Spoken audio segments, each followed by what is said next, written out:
You just kind of like watch them and make sure nothing bad happens and watch the information.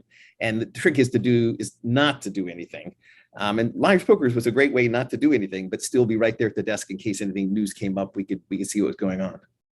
Yeah, I mean, certainly, I think a lot of people of my generation probably were asked to read Leir's Poker as part of their general curriculum at university. So it's certainly one that always kind of stuck around with me. I guess kind of thinking about then, a lot of those individuals from those Solomon days also went and started long-term capital management, which was kind of one of the first market shocks that we kind of saw in the 90s that preceded the tech bubble, although unrelated, but really was kind of pretty analogous to what happened eventually in 2008, especially around coordinated Federal Reserve response. But any thoughts about maybe some of the risks, especially around arb trading, that kind of started to percolate there and obviously resulted in long-term capital management going under?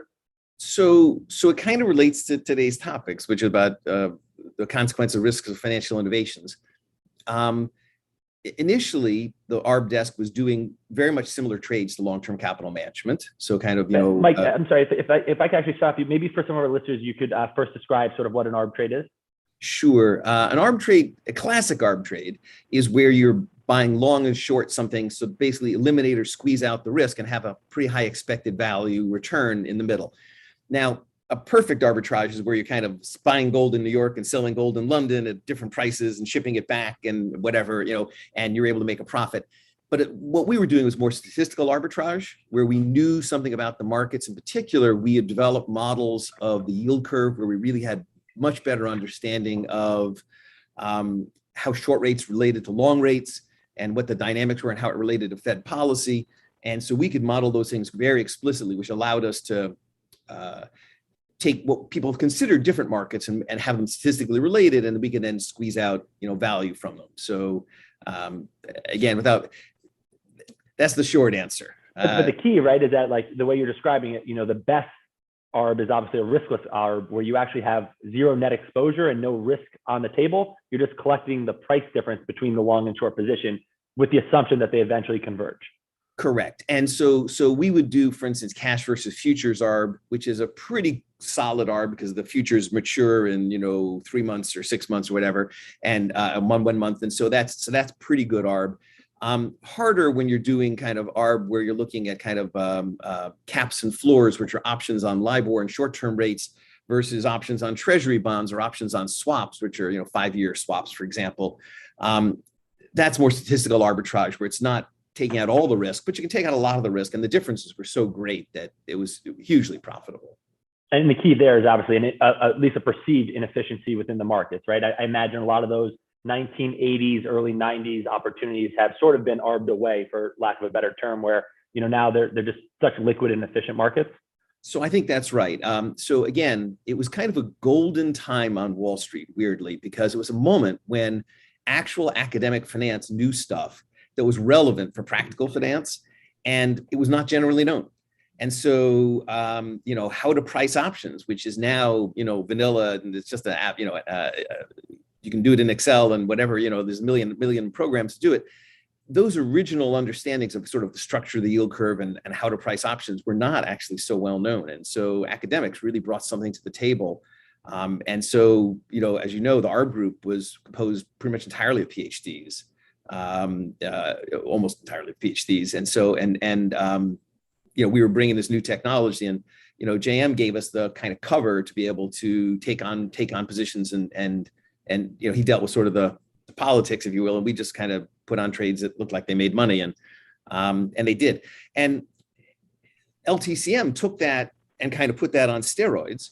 But the nice thing is when we were in Solomon Brothers, kind of our trading was actually hidden and not exposed to everyone else because it was just kind of blended in. So when I bought or sold 10-year Treasury, 30-year or long bonds as part of an ARB, it was just kind of part of the long bond trading of Solomon Brothers. People didn't really see it as anything new. Once it was part of LTCM, it was exposed in terms of much more clearly what we were doing in terms of financing and trading, and that allowed people to copy. And of course, what that did is that meant there were too many people crowding into the same small number of trades. And then when they started to go wrong and a few people started to panic and exit because they didn't really understand what they were doing, that led to the cascading effects we saw with LTCM, and we've seen in other markets, by the way. Again, that's going to be one of the things I'm hoping we get a chance to talk about this. But the consequences of financial innovations, this illiquidity is definitely one of the consequences. Well, and that's a famous phrase, right? You know, the markets can stay irrational longer than you can stay solvent, and it's always a matter of time and whether or not you can sort of outlast that inefficiency.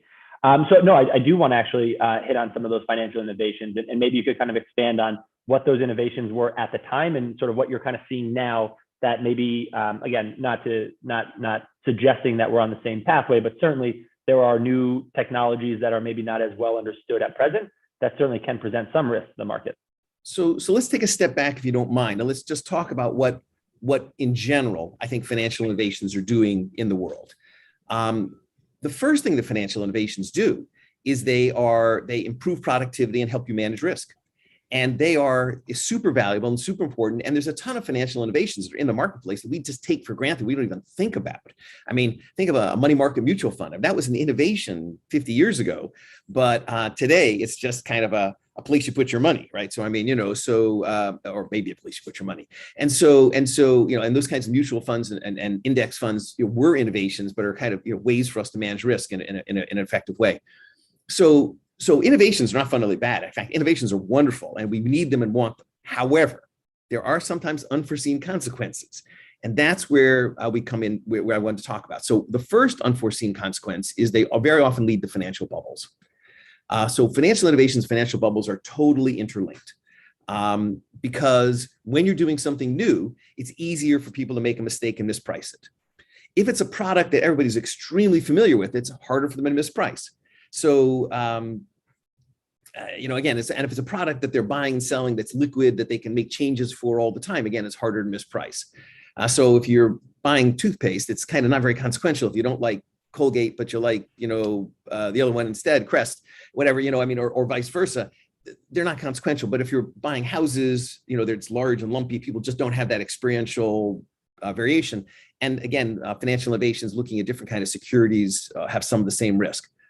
The third one, of course, is that issue about liquidity, because when you're doing financial innovations, you have kind of the early adopters who can't come into the financial innovations, and they're the ones who initially kind of push it around. And so you can think about the early investors in GameStop, if you will. They saw, some of them saw something.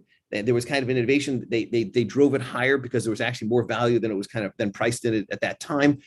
But the problem is that then people get carried away. And the people who pile in who don't really know what they're doing. And then when they pile in and don't really know what they're doing, then when they get nervous, well, they never really knew what they were doing. And so then they panic and they sell, maybe when they should, maybe when they shouldn't. And so, and oftentimes the smart guys have already left by that time. And so they're really inextricably linked with illiquidity that basically causes a lot of pain in the markets. And so financial innovations, wonderful, but risky, and you need to be careful. So now you're talking, the innovations that we were focusing on were derivative securities. So we were right at the beginning of the swap contracts. And what we learned is that basically in a swap contract, you could actually put anything. And so, as opposed to a vanilla swap, which was basically long versus short rates, we could put equities, we could put currencies, we could put other bonds, we could put all sorts of things in there. And basically, so we played around with that sort of contracting to create lots of derivatives. We created options contracts and again, we could do options on almost anything. And so I remember pioneering options on Polish sovereign debt, loans, and people could buy call options on things like that. And so there's all sorts of, weird things you could sort of, create, some of which were actually valuable and some of which were not so valuable. I mean, to that point, though, I'm curious, you talk about, sort of pioneering certain markets, but there has to be someone on the other side of the trade. So, for you guys doing new things, did these ultimately end up on banks' balance sheets as though they were your counterparty, or again, were they kind of matching, in a true brokerage fashion, your long or short side of the trade with a counterparty outside the bank? Yeah. So the ones that last for a long time add value to both parties. And so, again, just think about that options on Treasury bond market, just for example. Salomon Brothers didn't invent that market. Actually, the first time I ever saw that market was a product issued by First Boston, I think, actually. It was called Wings, Warrants on Government Securities, and probably came out in, very early 80s. It was the first time people could buy a call option on 30-year Treasury bonds. And initially, that was useful for people that had Treasury bonds because they could basically help to manage their Treasury bonds. So people who had a lot of Treasury bond portfolios could manage their risk. And so there were retail customers for that. Ultimately, it became, there's an interbank market or a dealer market, and then there's kind of a retail market. If there's not also a retail market, the product just doesn't last, doesn't survive. And so that's what we're looking for. And so in our case, we went to a lot of the big funds that had had bond portfolios, and they were then able to sell us call options on their bonds that were out of the money, that gave them extra income that they could then use to distribute to to boost their yield, which actually was then attractive for their retail customers. And so that was kind of an early version of the product. Of course, long run, we know that their returns were not a lot higher because again, but then we were also able to arbitrage that against options on bond futures, because that was kind of what people thought of as a separate market, but we could arbitrage those two markets and kind of capture the differences. Some of the difference was in perceived risk and the ability to take risk. Some of it was actually just in financing and being able to manage the financing. And of course, Salomon Brothers was masterful at managing short positions and being able to minimize the cost basically of doing the transactions. No, very, very helpful. So you mentioned sort of entering these new markets, and I'm just kind of curious, to close out the long-term capital management story. You were pioneering. It was using a lot of new innovation, but ultimately, what sort of went wrong? Where were the mistakes raised? And maybe you can also elaborate on what ultimately happened to long-term capital management, just given some that may not know. Sure. So again, I wasn't there. I was never employed by long-term capital managers. So I'm not an insider. I have the same outsider view that you have, really.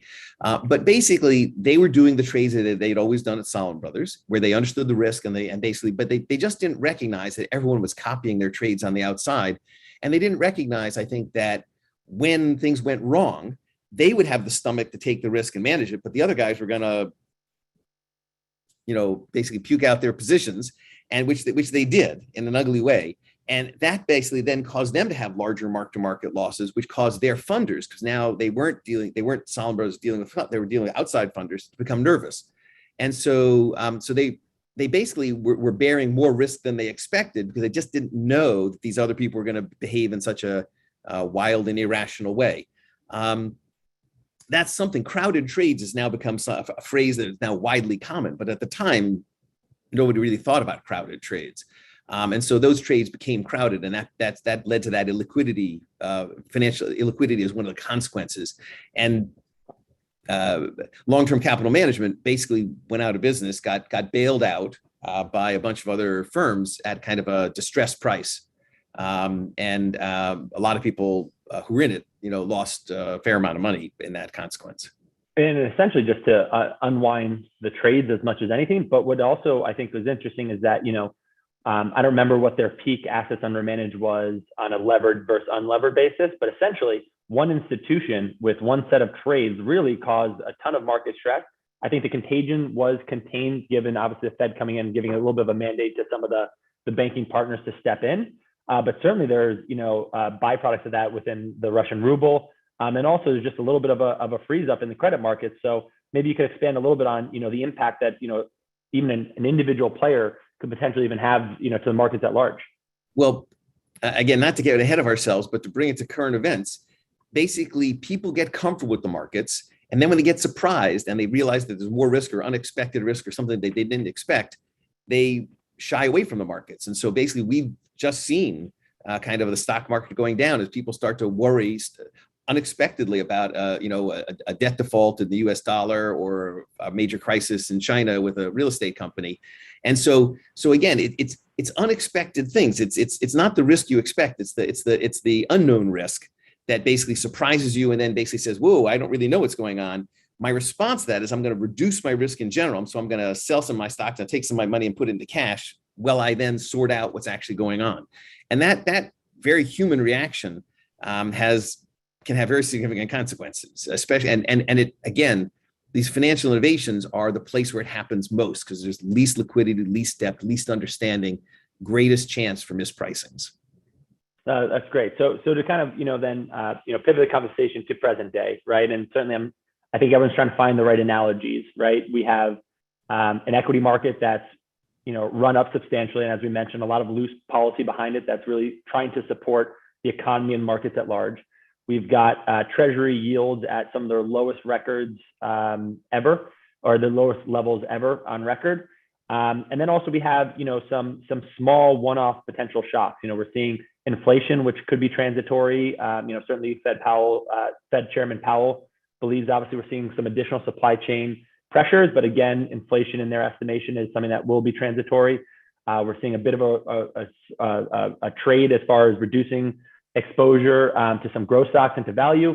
And then we also have what's going on in China, which I think, certainly has a lot of people on the edge of their seats, particularly because I don't think they fully understand what the systemic risk could be, especially knowing that there are a lot of US dollar denominated bonds with foreign investors in them that certainly Evergrande, is at risk, if not has already defaulted on. So maybe you could talk a little bit more about some of the risks bubbling up now and how, people should think about them.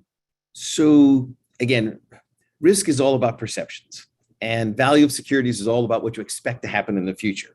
And so if you suddenly perceive more risk or you expect some bad things to happen in the future, that affects prices today. So you don't actually have to see the bad news. You just have to build your expectation for the bad news. And that's kind of, corporate finance 101. Okay. So we're not telling you anything you don't know, but if you look back over the last decade, it's been a very good decade to own financial securities, right? Basically over the last decade, you could have owned any sort of portfolio of bonds or stocks, and they basically did really well.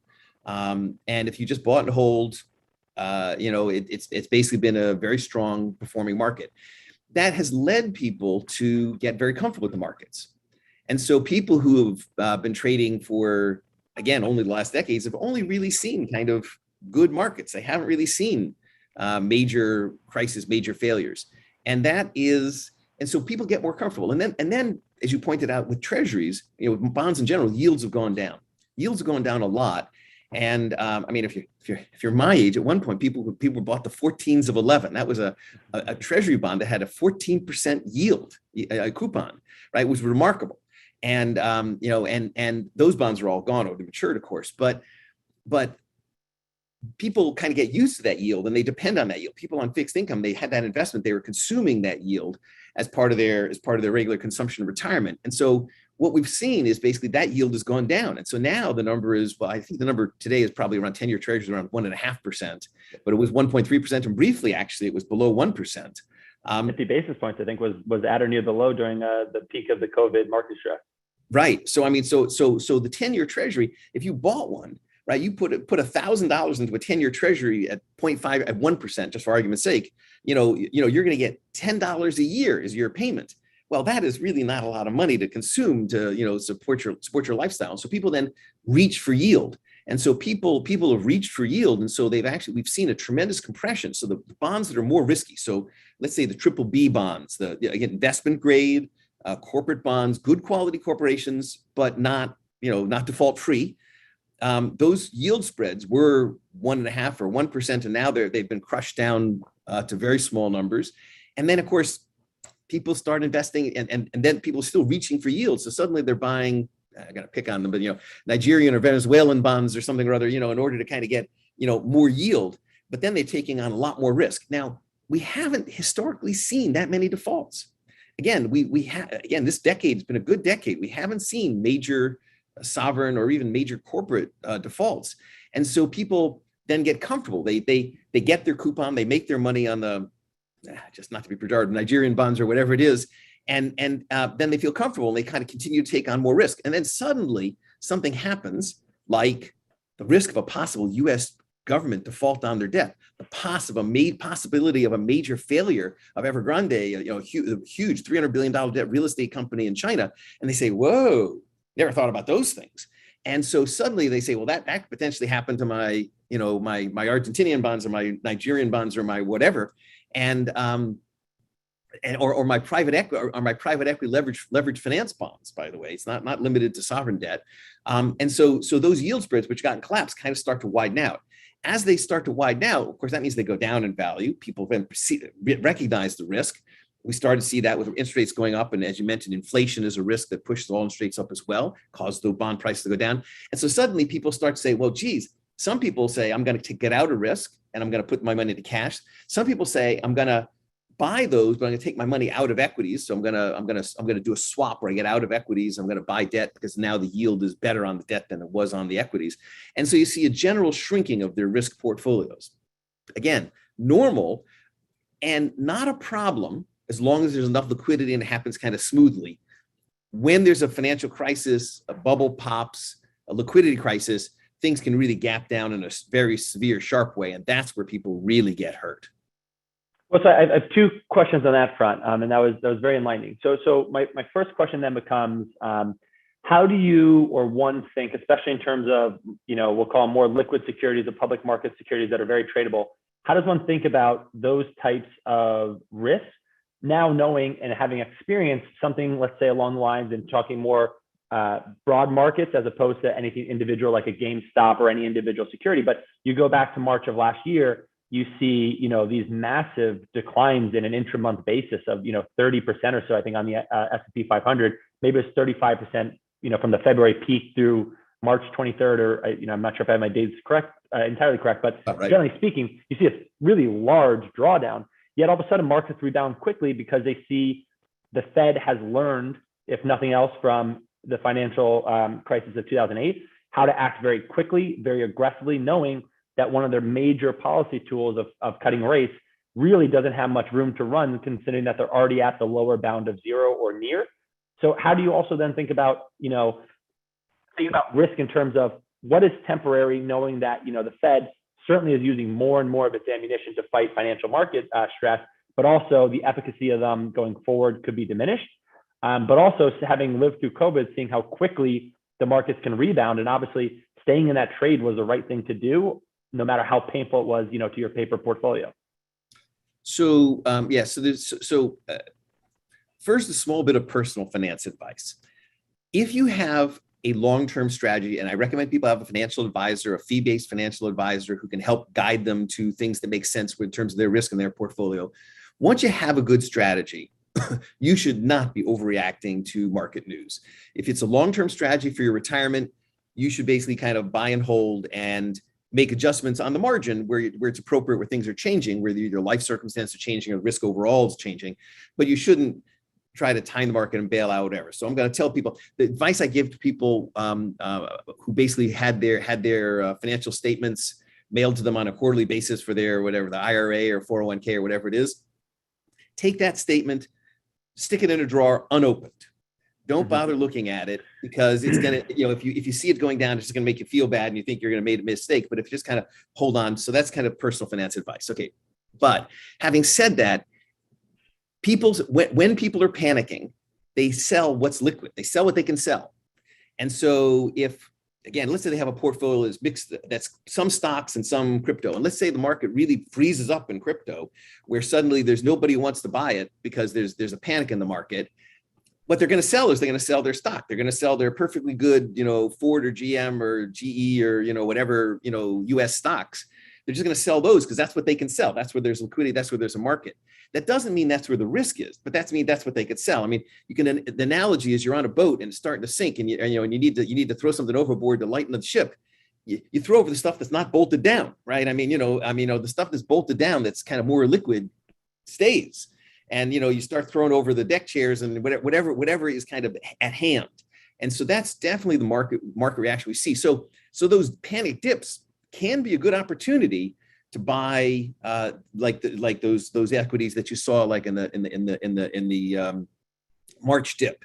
But the problem, of course, is the trick is you don't really know what's going to be a dip and what's going to be the beginning of a real long slide. So if I was an arbitrator, which I'm not now, but I was an arbitrator, I would have been buying those and I would have been shorting some of the illiquid stuff that other people couldn't figure out how to short.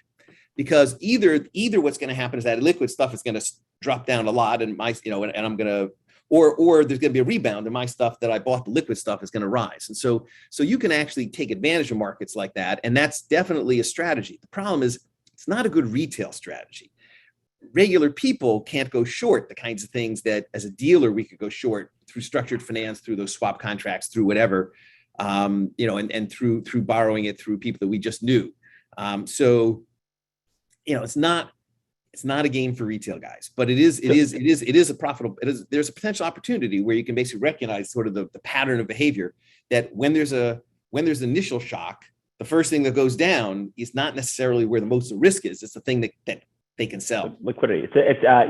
I used to do a lot in fixed income, and everyone knew that when there's market stress, you follow your large financial institutions, because they're issuing paper every month, the most liquid bonds, always on the run, and you can see and just follow from there where the market prices are, where some of the less traded names obviously get marks at a much slower basis. But you also said something else that was the second part of my question that I do want to kind of explore, is really this concept of retail traders versus institutional, and sort of how, one, we obviously, and I think most people know this, that, it's always easier to manage other people's money because the emotions are taken out and you certainly don't feel the stresses of it as much. But particularly, retail traders arguably get a bad rap for their the velocity of their trades during market panics of any kind. But I'm curious, just from any research or also just your own personal opinions, what are the mistakes that retail makers make that perhaps institutions don't necessarily make in some of those? And I think you touched on some of them as far as when selling, but also, what are some other things that you guys notice overall just about how retail acts within the market? So again, retail, there's a market anomaly known as momentum. And it's a widely observed phenomena that when there's news and when something goes up, it then seems to continue to go up a little bit. When it goes down, it continues to continue to go down for like a little while. And of course, the theory would be once the news comes out, it immediately goes to the right price. That would be the kind of the efficient markets hypothesis. And that is not necessarily the way markets trade. There's this momentum anomaly. The momentum anomaly probably comes from how quickly people absorb the news. And so as a professional trader, again, we were just talking about, there I was at Solomon Brothers in the ARB desk. We were sitting around collecting information all the time. I mean, all the time. And basically we were in constant touch with every bit of information. We had every source of information that paid and unpaid that was available to us. And so we would get that information. And there was a bunch of us who were reasonably smart. We could quickly decide what it meant for our positions and what it meant for the markets and respond really quickly in the market to do it. Normal people don't get the information that fast. Even if they could get the information that fast, they're busy with their jobs as, doctors or nurses or, or professors or whatever. So they're not in touch in the same way. And so they get the news a little later, and then they kind of respond to it kind of after the institutions have already responded to it, which tends to, again, either push things a little higher or push things a little lower than maybe they would have or should have gone. Whereas the institutional investors are able to kind of get that first information, react to it, bring the market to where they think it's supposed to be without momentum. And so momentum, I think, is a function of retail investors, but I think it's, retail investors then have a hard time making a profit from it. Again, they face bigger bid offer spreads, they face bigger costs in trading. And in general, right, I mean, it's a little like being the gamblers or the house in the casino. The gamblers are placing lots of bets in expectation they're losing on every single bet. The house is in expectation making on every single bet and can actually play the larger portfolio. And so again, it's not that no gamblers ever win, but it's a tough game to play. It's tough for individuals to get actual proprietary information or private information that's valuable. And what do you think then, just kind of talking about how some individual investors tend to react to news, and what do you think there is, if anything, around, the type of news that institutions get and their ability to sort of cut through the noise and actually see it for what it is versus, news is obviously a for-profit business. And the more, exciting the news is, and the more they're able to play up a story, obviously, it could deviate a little bit from what's actually going on, but certainly there's something to be said about the engagement of a more exciting story. Do you think that plays a factor at all in retail's perceptions of what's actually going on in a market or in a stock? So I think people's, again, perceptions of risk so again, remember, it's all about expectations and all about perceptions. So news definitely plays up the perceptions of risk.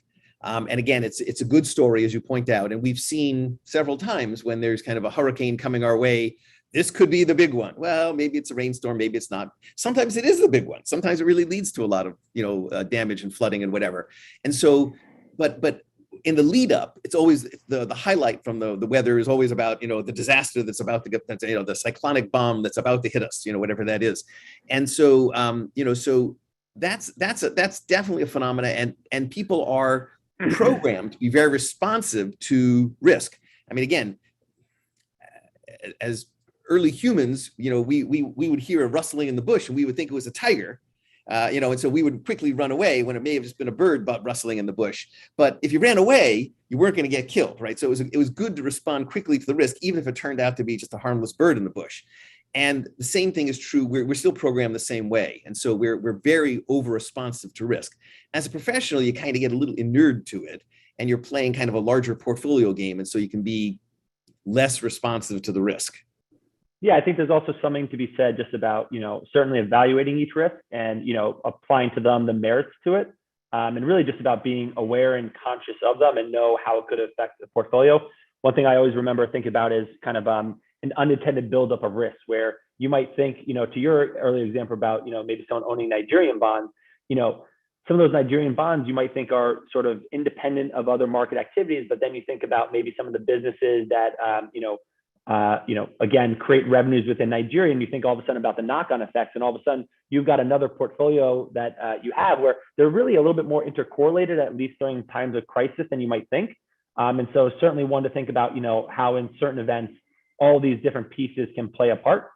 But I do also want to talk to you about one other thing, and I think, you kind of alluded to it. I'm going to take you back a second, because actually you made an extremely good point there that I want to emphasize.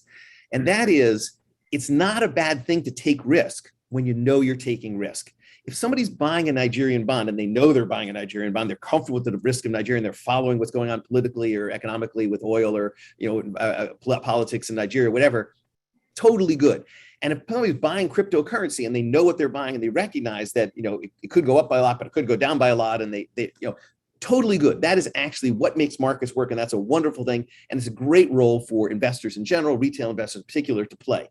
The thing that's really a problem is when they're taking a risk accidentally. So when they're buying a fixed income mutual fund that has a portfolio of bonds, and that portfolio of bonds has a bunch of Nigerian bonds in it that they don't know about, which is actually goose the yield to make it look a little higher than their competitors.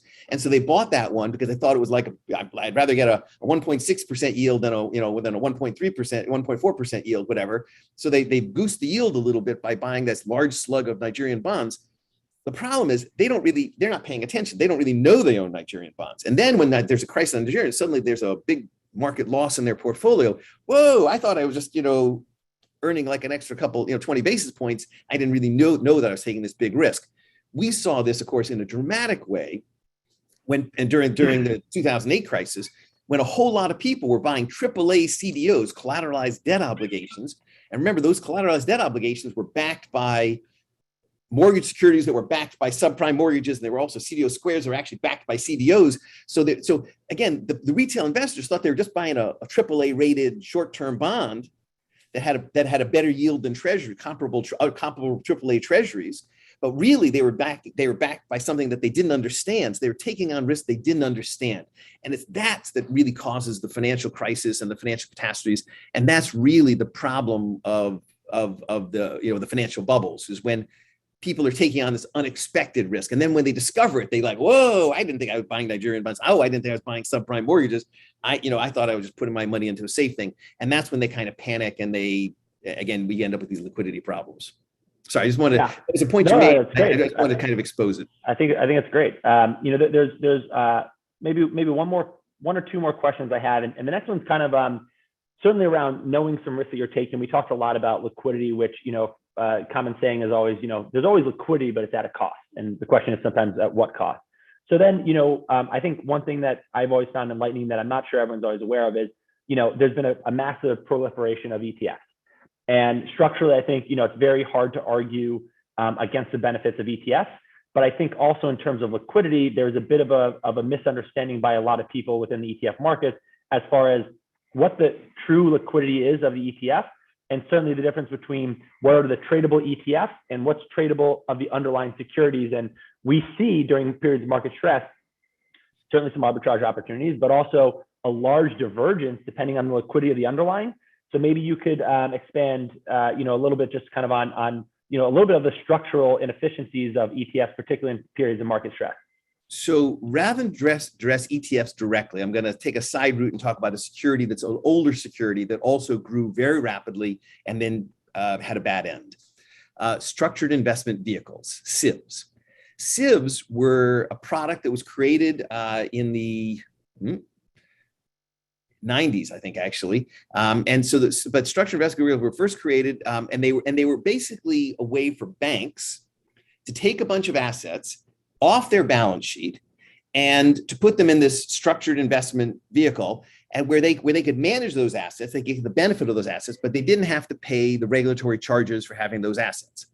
And so those assets then were rated AAA because they were backed by the bank and a line of credit from the bank initially, and then they were financed with short-term commercial paper, which is for large institutions a little like bank deposits. And so that was how they were. And they grew from zero within about 10 years. They grew to over $400 billion very quickly.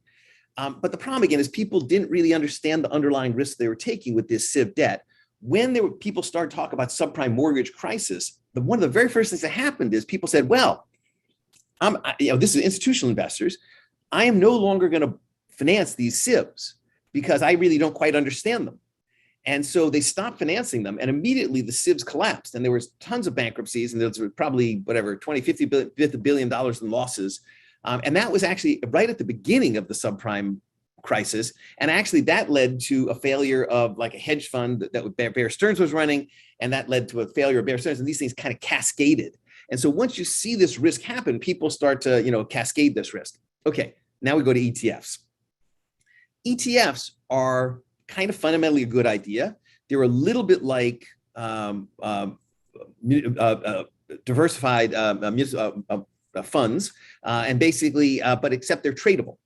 And so instead of a fund where basically they price it at the end of the day every day, and you can kind of get out at the net asset value every day, you can actually get out any time during the day, and that gives them additional liquidity. And you can see that that's a benefit. There's also some tax benefits probably to owning ETFs as well in terms of when you recognize or don't capital gains taxes. So ETFs, there's almost certainly a value for ETFs. The problem is, as everyone piles into ETFs, right? Who then is buying the stock that needs to be buying the stock, that you need to be buying the stock when there's an event where you need to liquidate some of the ETFs in order to recognize and to give the money back to the investors? We haven't really seen that. One of the things that I worry about is so many people are putting money into index funds right now. If everybody bails out of the index funds, who's then going to actually buy all the stocks? And there are real questions about that, and it's unknown. And so these are kind of some of the unexpected consequences of financial innovations. As you do these new things that have value, ETFs have value, but as they get to be so large, we don't really have experience of what happens when there's a price crisis and a meltdown, and there's going to be a liquidity problem, and it's going to have bad consequences for some investors. I mean, basically that is the story. I mean, SIVs had a liquidity crisis. Auction rate preferred stocks. You remember those things? I think that predates me. Okay, auction rate preferred stocks was an innovation where people could issue preferred stocks that repriced every 7 weeks, and it was a great way to sort of keep them trading at par until the companies started to really go into trouble, and suddenly they gapped out and the whole market evaporated again. You can manage the risk for a while, but eventually the risk gets to be too big and you can't manage it, and then it gaps in an illiquid way, and again, bad consequences to financial innovations. Well, I think one of Jack Vogel's one of a pioneer of index funds altogether, who benefited the most from the proliferation of ETFs and index products, has even said there needs to be a market for of active traders, of active management. Otherwise, to your point, we're seeing smaller market shocks cause greater gap downs and greater daily market vol than times past, partly because of monetary policy for sure, but also partly because some underlying liquidity just isn't necessarily the same. And one of the things, again, I I think everyone's aligned on ETFs providing a true value, and I'm not trying to knock on them, but things that people don't typically aren't aware of is, with that daily pricing, there's both the transaction price or the market price of the ETF, and then there's a net asset value price of the actual value of the underlyings. And in things like the S&P 500, those divergences are very small, but in less, in certain instruments, and particularly in fixed income, we saw during March, you were seeing LQD or another similar, fixed income ETF that diverged magnitudes of multiple percentage points from their underlying net asset value. And part of that is just, how liquidity plays a factor, where there's a mismatch in daily liquidity of an ETF versus how frequently bonds trade and also get marked and priced on a daily basis. Well, and sadly, you really need to read the fine print, because we all do these internet things and we say, yes, I agree to the terms, whatever, and nobody actually reads the fine print. There's a lot of fine print in those ETF contracts. There's a lot of fine print in futures contracts. What happens when things really starts to come to shove? And the ETFs have a lot of authority not to actually distribute the money, to basically use their judgment as corporations to say, there's a market disruption here and we're not actually giving you money. When that happens and people don't get the money they expected to get, then they panic even more, right? Because they just didn't expect it. And so really a lot of the problem here is that people, frankly, don't understand what it is they're investing in. And they kind of understand it in a superficial way. But when push comes to shove, and it gets to sort of those corner solutions where the ETF needs to liquidate, the net asset value they can't, it would cause a big gap for them to liquidate. They can basically say, we're not doing it, but then that causes a whole nother level of panic. One of the arbitrages I used to do a fair amount was the end of a futures contract. Now, people who trade futures contracts know that they mature. The roll, yeah. Well, mostly what people do is they roll them. And sometimes the roll gets pretty wonky as it gets way out of line, as people find themselves imbalanced in what they want to roll. One of the things we used to do is I used to always figure out how to actually either take or make delivery. And if you can figure out how to take or make delivery, you can then take advantage of those as arbitrage opportunities. They were hugely profitable. Didn't come up all the time, but periodically came up. But it came from reading the very fine print and really being prepared for, if I had to take a delivery of heating oil for my heating oil contract on the NYMEX, then basically I knew that I had already made a deal with, Sloman's or some heating oil companies that I could sell to them for a couple pennies cheaper than they normally bought it for. And so I had like an off route for that. So I basically had a way to take advantage where I could buy those contracts where other people couldn't. Michael, this has been a great conversation. I feel as though we could go on for another hour. And of course, as you bring up, some of these delivery, it reminds me of last year with oil, where all of a sudden some people are buying, thinking that, the price of oil was negative, not understanding the implications when that future contracts come due and what you actually need to do in terms of storage and delivery. Absolutely. But we do have two questions that came in that we'll wrap with. I want to be very careful not to provide financial advice, but I do just want to maybe talk about the concept around, if you have a view and a belief on the market, certainly there's really simple binary ways to take advantage. If you believe the market's going up, you want to be long. If you believe the market's going down, obviously you would then be more encouraged to take something short. But certainly there are other ways, and maybe less obvious ways, that you can kind of express your beliefs in the market. And I was wondering, maybe without providing any financial advice for any specific security or market, you can maybe just talk through, especially things that are available to retail investors, how they could potentially think about, one, hedging a portfolio, right, as far as reducing the overall risk, versus, and also maybe potentially taking more discrete and larger, potentially short views on a market, even with ways without necessarily being short, just kind of arbing two different longs, maybe, if you will. Yeah. So that's a great question and a little bit tricky, but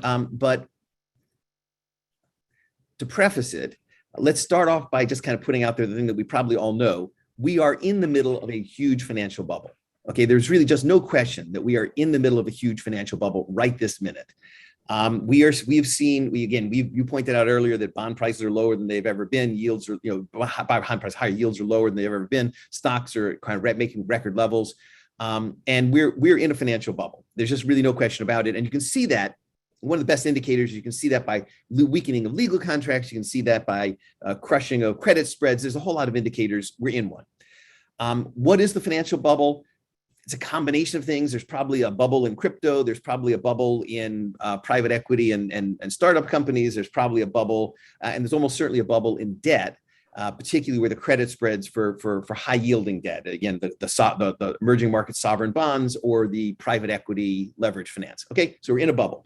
The problem is, when is the bubble going to pop? And we don't know. If the government is able to pass these $1 trillion infrastructure bills and whatever, it could sustain the bubble for several more years, and it could go up for a lot more.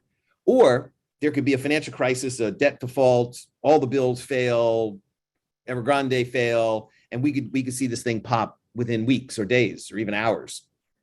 So we don't know when it's going to pop. So how do you handle yourself in that market? Well, the first thing is you recognize that there's a lot of risk out there, that either to the upside or to the downside, whichever way it goes. And what that means is you may want to sort of bring your risk down overall down. And so you want to think about, I'd like to hold relatively more cash than I would normally want to hold, because in the event something happens, I'll miss some of the upside, but I'll miss some of the downside. And so I want a level of risk for my portfolio. I want to plan ahead for the expected risk. The fact that there is a bubble that's going to pop, we just don't know whether it's going to be tomorrow or in 2 years. So there's that. And so people recognizing just how much risk there is in the market, and again, I think people are starting to recognize it with these events in China and the US and Congress or whatever, but I think building that into their portfolio and their long run strategy is crucial. Okay. Now, in order to do that, though, in order to kind of manage that, you might want to think about sort of getting out of some of the most liquid assets. So the most liquid assets are the ones that are going to get hit first. We just talked about that. So owning stocks or owning traditional bond portfolios might not be so attractive, because in the event of a crisis, they're going to go down first. Maybe high-end real estate's going to go down, or other things are going to, other things are going to go down eventually, but you're not going to see them right away because those things are so illiquid. They're going to get stuck in a liquidity trap, a liquidity crisis. So you're not going to see the new price. You're going to see the new price in this other area. So you could, for instance, deploy your cash to sort of buy those assets when they came around. So what do you want to do in order to maintain your risk position, though? What you really want to probably own is a small portfolio of highly illiquid assets that you think have value. So you might own a bunch of private equity and startup companies, for example, or you might own some real estate or some farmland or some, other things that are kind of illiquid, but are risky. And so basically kind of allow you to maintain a reasonable risk amount of your portfolio, but only a small amount of your assets. And so it's kind of what's sometimes called a barbell strategy, where you have kind of, instead of having those assets in the middle, which are going to get hit in the bubble, what you're owning is the assets kind of at the end, where you can either buy a dip or if with your cash, or you can basically, and you're not going to see such a rapid mark to market. Now, you have to be careful in that highly risky end of the barbell. You can only invest money that you can afford to lose.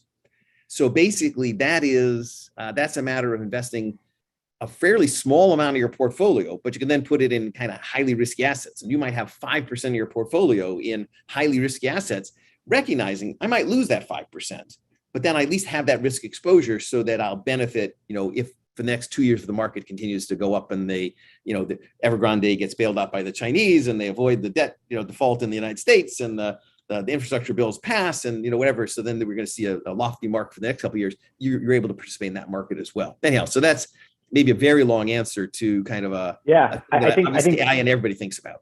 One thing you said that I don't think people always give enough thought to, and I don't mean to say that they don't give it thought at all, but it's just more, you mentioned again, if we are in a bubble type scenario, which again, I think just for context, certainly there's different lines of thoughts. It'll always be hard to fight the Fed. So certainly, are these micro bubbles? Is this something larger? Well, those things will all have to be sorted out.